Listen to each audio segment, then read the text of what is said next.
Welcome everybody to Dax Electronic Repair. Today we're doing an 8th generation iPad digitizer replacement. That is the 2020 version.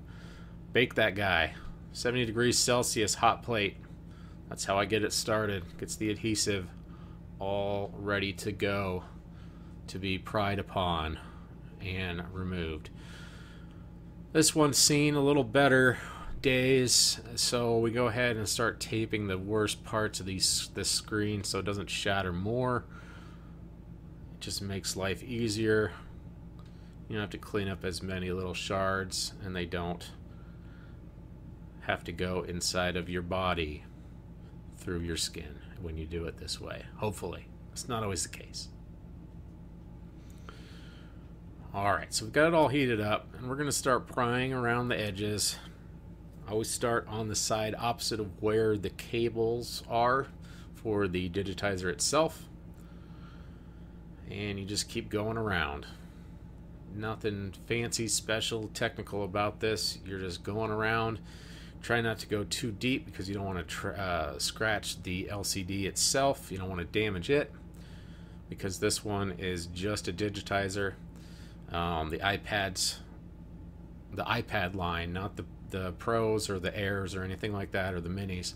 All of the iPads have a digitizer separate from the LCD display itself, so it makes it pretty easy. Most of the time you get these in, they are just going to have the digitizer broken and not the actual LCD screen itself, so you can actually just replace that, and it's a much more cost-effective repair that way. The screen, the displays themselves are the expensive part. And of course the digitizer is the front glass and touch screen fused together. That's what it does. It digitizes your fingerprints, finger touches rather. So this is the 8th gen. You will know you have an 8th gen if you have the numbers A2270, or for the Wi-Fi only, or you could possibly have an A2428, A2429, or A2430. Those are the Wi-Fi and cellular ones. They will have a SIM card, and they're just different models for different phone companies and technologies, I suppose. Model numbers on the back in small print. So we're just heating up the top. There's more adhesive on the top and the bottom than on the sides, so we start on the sides and then we work our way around the top. We want it to fold over in that direction where the ribbon cables are running, so that's why we're doing it like that. No specific way to do this, no right or wrong way. Just take your time. And be careful of the ribbon cable that runs under the home button and to the side. So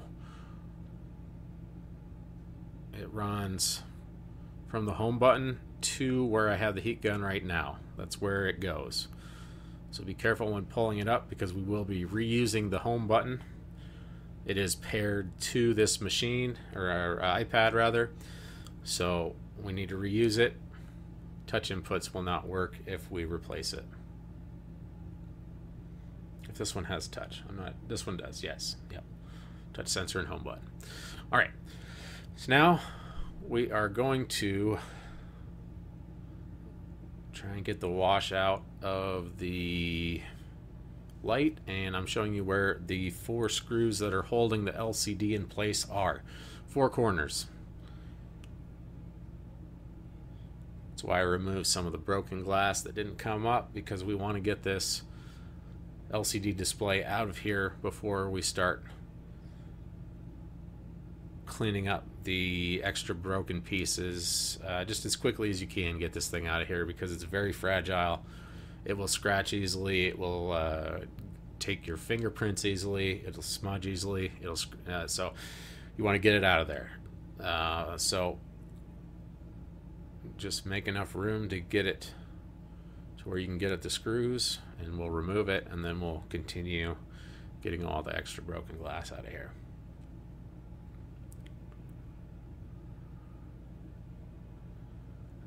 didn't want to come up because there's glass and adhesive right there.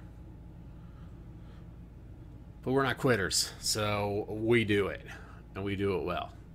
So then you go ahead, and there is adhesive holding it to the sides of the frame, little foam inserts there. So we want to go through and break all 4 of those before we start prying up, because we will break this thing in half, and it will not be a good idea to do that.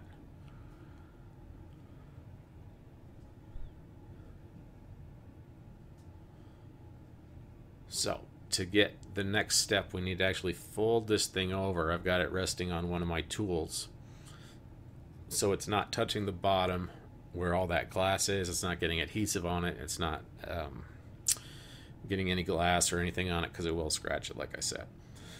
So we're going to go in and we're going to take these 3 screws out, which retain all the ribbon connections. Put them in order. I believe they are the same size, but no, they're not. I don't think they are, actually. Anyway, make a pattern on your mat so it matches, where they're going back in at. 1, 2, 3, and that whole bracket will lift off, giving us access to the LCD ribbon, which is that one. Come on, there you go. Now we can put that aside, because we don't want to mess that thing up. And then we're going to go ahead and take off the 2 digitizer connectors and the home button connector. This is the home button connector. It's got a little piece of tape on it that holds the retainer flap down. You pop it up like that, and then you pull it straight back out like this. And then it's got a little piece of plastic rubber that holds it to the frame, that locates it in a nice little way. So then we got that free, and then we're just going to pop the 2 digitizer top half and bottom half of the touch screen, and now that screen is taken off once we yank it off of there. We got to kind of be careful with it, because we are going to be reusing the home button, which is what we're doing right now. As you can see, that's where the button ribbon cable runs behind. So we take some heat and we pull it off. We don't want to break it. And with this one, it was in real tough shape, so we go through and we just get all the little pieces of glass everywhere, because it's going to sit on our new digitizer the proper way. This one's interesting. I'm glad that this happened, because there's actually a little ring on here that you have to take off. Otherwise, it's not going to sit in the new one properly. Let me see. Yeah, so it shouldn't look like that. And I started to look at it, and I realized I had to do a little bit more work on it. So that'll happen in a little bit here. All right, so then you just go through, since everything's out of the way, go through, grab the adhesive and try and pull it up and pull the glass with it. And that's the easiest way to do it.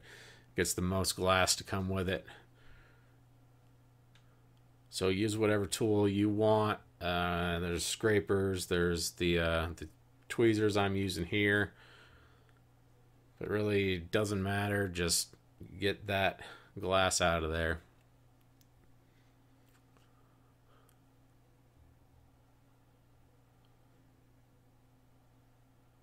A little bit of a tedious process, but you want to get it as good, as completely, not as good as possible. You need to get it perfect. Otherwise, the new screen is not going to sit right. And if you try and push down on a new screen to make it sit right, that glass will actually crack the new digitizer, and you will be very sad.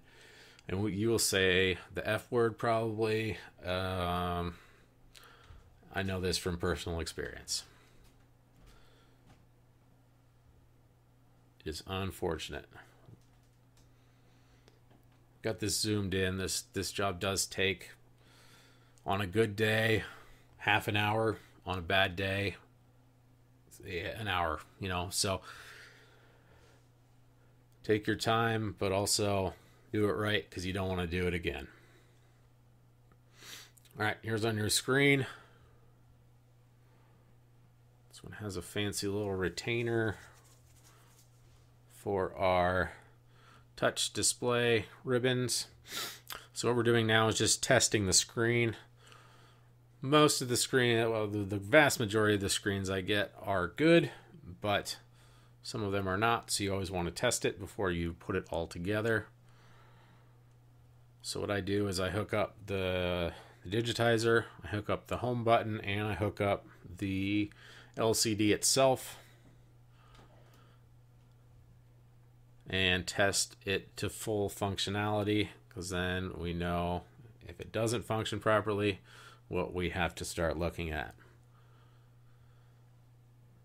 This one was being a little bit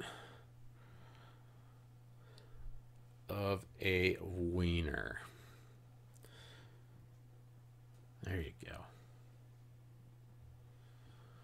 All right, finally, the LCD that we put aside, we're gonna hook it back up and do a test run on it.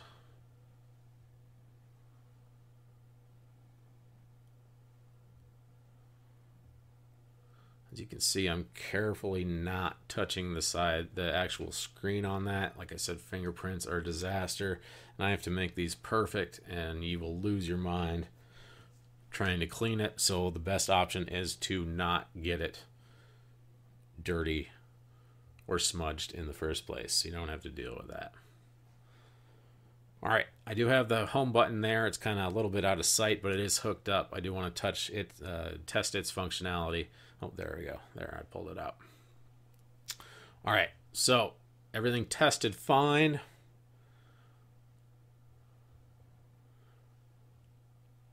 There was just a little bit of, camera showed a little bit of the customer information, which I'm not going to show you, but everything did test fine. So now we are going to go ahead and do the final assembly on the digitizer itself. We actually need to, well, we need to have better fingernails for the first place, and in the second, we're going to mate the old home button to the new screen. The way you do that is you line up the button with the actual receiver bracket. It only works in one certain way. Now here's what I was talking about. It didn't click, and the reason it didn't click is because there was a gasket on there that came off with the old screen, or a spacer rather, and so you actually have to get that off of there. And I'm glad that happened, because it's happened a few times, and someone doing it for the first time may not notice that, and that's why it's not clicking. You need to get that old spacer off there because the new screen already has one. It needs the home button itself needs to look exactly like this before you can install it. Now you see that's there's a little you can see the ring around it, and it's a little rubber piece that's around it, little gasket, and it actually makes it so you can squeeze it. It also keeps the water out of that home button. So if you don't do it right, it becomes an issue. So this screen's actually pretty nice. It has those little brackets that show you exactly where it's supposed to sit. So a lot of them don't have that, but this one did, and it was a nice guide, and it actually worked. It was exactly where it needed to be. So once you get it to where it needs to be and the clicking is engaged and you're in the right place, do a little bit, just a little dab of super glue. That works better than double-sided tape, anything else I've used. It just makes it so it clicks without pushing the button all the way in and that bracket all the way in. With the double-sided tape seemed to do that for me. So I don't use that anymore. You want to use super glue. You just sit and let it dry rather. Eventually, it'll be ready to put on. So we are completely assembled. Got our ribbon cable, our home button, and we're going to go ahead and start putting it back together and do one final test before we start peeling off the adhesives for the new screen. You can see all the tape, all that white tape that says TE, that's the new adhesive. It's underneath that. That's the backing for it. So we always wait till the very last to do that because we don't want grime, dirt, and whatever else sticking to it, or it's sticking to things we don't want it to stick to yet. All right, so we put our ribbon cable back down under that little rubber retainer. We're going to go ahead and get our digitizer connections on. One controls the top half, one controls the bottom half of the screen. So if the top half or bottom half of the screen does not work, that is why. You need to inspect the ribbon cables. And finally, we have our LCD screen. It's a little bit easier to put it like that, farther up, so you don't have to bend the cables. So we're not doing any final assembly yet. We're doing one more test just to make sure everything's going right. Yep, and it did. So now we go ahead and lift that LCD back up real careful. And we take our plate. Oh, look at that. The ribbon cable popped up. That's what I'm talking about. When you got to have it kind of sitting at an angle. Otherwise, it'll put too much stress on that ribbon cable and it will pull it out.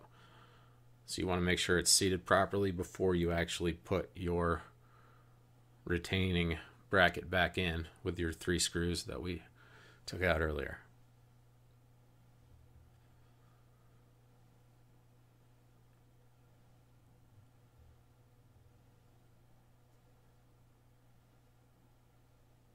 All right. Phillips head screwdrivers, P1 or P0, PH0, I guess. Maybe it's 00. Anyway, whatever fits these little tiny screws. Okay. Take our guy, layer back where he needs to go. What am I doing? I forgot my little piece of tape down in there that retains our clip for our home button. I did a fancy trick move and I found it and I put it back in. Piece of tape doesn't super matter, but we're professionals here, so we do. It leaves the way it came in except for better. All right, 4 screws all around the frame. That's how the screen is retained. That almost rhymed. We'll say it rhymed.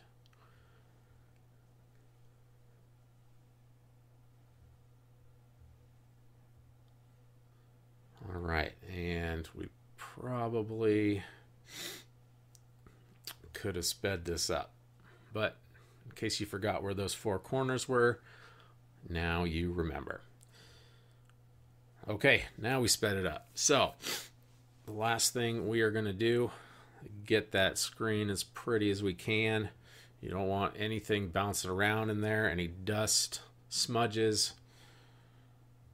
Get it as good as you can. Now sometimes when they break these digitizers, it will touch the screen, give it a little bit of a scratch, things like that. Some of the stuff is not going to come off, so it is what it is. If it's bad enough, you just tell the customer and they'll be understanding. All right, so we are removing the backing for our adhesive all around. That one's harder to get to. And then we remove the protective covering on the back side of the new digitizer. Like I said, I always do this stuff last because it will collect dust or whatever else, and it's just not a good time. And then finally, you just press it down, go all the way around on it, make sure it's sitting properly. And this, for the digital digitizer cables, you got to push it in a little bit just so it clears the end, the frame rather. Just go around, get a little pressure, make sure the gaps are all good, and that's how you do it. Thank you so much for liking, subscribing, and commenting, which I know you will do. So thank you again for watching my stuff.